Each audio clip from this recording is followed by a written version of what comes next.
Hi கள்ளிக்காட்டுகள் friends, எல்லாருக்கும் ஒரு ஹாப்பியான வணக்கத்தை சொல்லிக்கிறேன். கருவேப்பிலை வளர்ப்பு நம்ம வீட்டில் எப்படி கருவேப்பிலை அடர்த்தியாக கிளச்சி வளருது அப்படிங்கிறதுக்கான டிப்ஸ் தான்.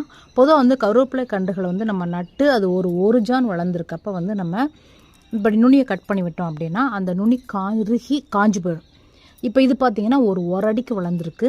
ஒரு அடி வளர்ந்த கருவேப்பிலையை நான் கட் பண்ணி விட்டப்போ எனக்கு பாருங்கள், 1 இங்கே 1 2 இந்த இடத்துல 1 3 மேலே ஒரு கிளை 4 கிளச்சிருக்கு. இவங்க தொடர்ந்து பார்த்திங்கன்னா அடர்த்தியாக வளருவாங்க.